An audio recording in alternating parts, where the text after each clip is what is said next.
Hello, my name is Diane Beckstead.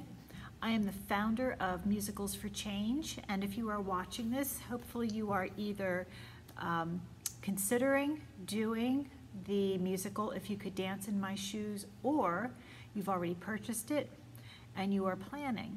So I thought I would make your planning easier by showing you some of the tricks that we used for doing our show. First of all, one of the most critical pieces of our set has always been our cube.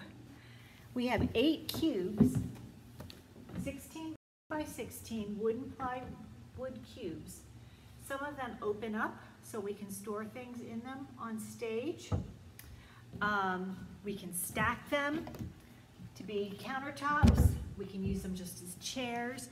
We've used them as the foundation of beds with gym mats on the top. In this particular show, we use them for all of our chairs, all of our benches, and for a countertop for Shiny Shoe Shop by stacking 2 of them. So I wouldn't do any show without my wooden cubes. They have handholds in them, so they're easy to pick up. 16 by 16 seems to be a reasonable size for middle school kids to be able to pick up and move around. And there's a lot of moving of cubes and scenes in this particular show. So I would highly recommend having black cubes. We have 8 of them. We use 7 for the majority of the show. Also, in this show, there are 3 distinct scenes. Penny's neighborhood, which is not the best neighborhood, a little run down, Shiny Shoe Shop, and the classroom. The classroom is self-explanatory. So we used our cubes for chairs, and then we just used the lightest school desks we could find for that actual classroom. We didn't use anything in the background, we just had a black curtain drawn. For Penny's neighborhood, we made this wall, 3 segments, 4 by 8 brick wall with graffiti on it. Now, the way we normally do our scenery is we use 4 by 8 foot sheets of insulation, and we paint that, and you can cut it. There are all kinds of things you can do with it. 4 by 8 was actually perfect. We didn't have to cut anything. And we actually attached them to shelves, which I'll show you in just a minute, which are on wheels. They just happen to be exactly the right size. So the kids use sponges to do the brick on the 3 foam sheets, or actually 3 of them, 4 by 8. And then we had each child design their own graffiti, something that would represent them or their interests, on a piece of paper. And then they put it on the wall in chalk.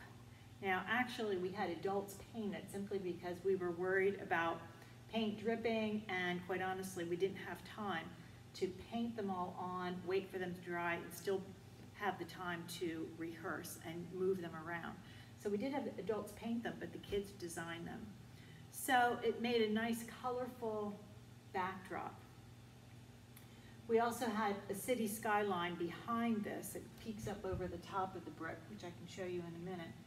But it made a nice scene for Penny's neighborhood, which, as I said, is not really the best neighborhood in the city, but this is a show. We want it to at least be somewhat colorful, and so the graffiti accomplishes that. It was a nice backdrop for many of those Penny's neighborhood scenes. And then, because they are on shelves, we just flip them around the other way to be the shoe store scene. We used 2 of them for shelves, and you probably can't see this, but up at the top then it says Shiny's Shoe Shop. And so we had Shiny's was one of them, Shoes was over top of a doorway that we made, a freestanding doorway. And then shop is at the top of this one. So shiny shoe shop. Shelf, door, shelf. And it was really easy for the kids to just spin these right around to make the shoe shop.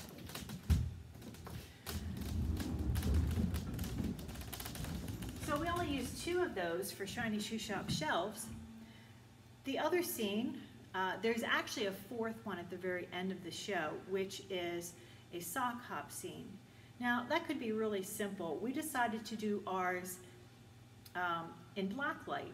So, because in the sock hop scene, the kids are wearing socks, so we just got matching white socks with latex on the bottom so they wouldn't slide when they were dancing.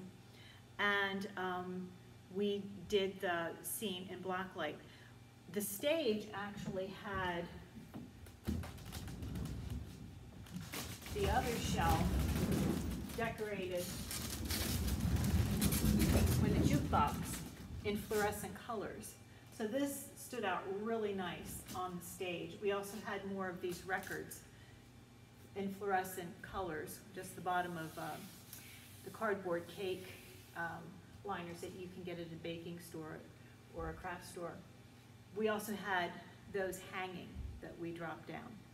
So this was the back of the 3rd shelf. So that particular scene is simply the jukebox and black curtain behind it. So those are the backdrops. As far as actual set pieces, some people might find the show challenging because Penny lives in her car. So a car on stage can be whatever you want it to be. So our car was the frame of a car. I don't think it needs to be anything that looks just like a car, but the frame was enough to suggest it. And it has to have a trunk that lifts up. That's part of the story. Penny needs to be able to get into the trunk, get out her shoes, her old shoes, and duct tape them. And at another point in the show, open up the trunk and realize that her shoes are gone. So let me show you what we did for our car. This is the car that we made for Penny's neighborhood.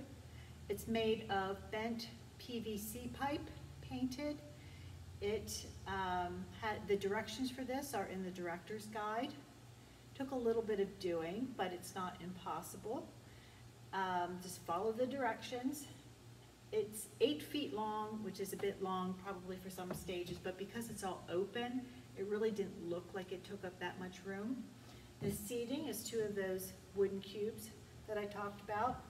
It has foam wheels from the same insulating foam that we used on the backdrops. It has a little trunk that lifts up and a flat board here for the inside of the trunk that Penny could put her backpack on. Lift up. And we even have cute little head or tail lights in the back. I found some cheap lights that change color. We used that for sparkle and color. Turn the tail lights on with a remote. It was very simple and just added a little bit more color to the stage. And of course, fuzzy dice. So it was clearly a car, even though you do have to use your imagination a bit. But it was also easy for the kids to move because it was lightweight. The kids found it was easiest to put the 2 cubes on stage and then 1 on each end, because all of this is glued together, lift up and just set it down on those cubes. And of course, the place for the cubes was taped down on the floor so that they knew exactly where they went. You can take this apart. We did not glue the joint at the top and the bottom in the middle, so we could have put it together in 2 pieces, but to save time, we found that 1 worked just as well. As long as the kids worked together, moved the curtain aside, we're able to set it pretty quickly. So that is our car. You would not have to build this frame at all if you didn't want to. You could use 2 cubes or 2 seats with wheels, maybe another cube or a trunk. 2 of our cubes have lids that lift up so we can store things in them. So you could also just have a cube in the back with a lid that lifts up to put her backpack in. If you wanted, you could put some sort of freestanding steering wheel. That's all you would really need to suggest that there's a car on stage. So it's not as difficult as it would seem, and actually the very spare kind of styling works well for Penny's neighborhood, which is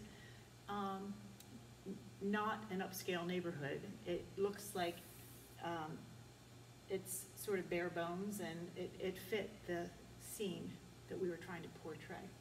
So that's our car. So those are the primary set pieces for our show. You can do whatever works for you, but I thought I would share with you some of the things that worked for our production. I hope you enjoyed performing If You Could Dance in My Shoes.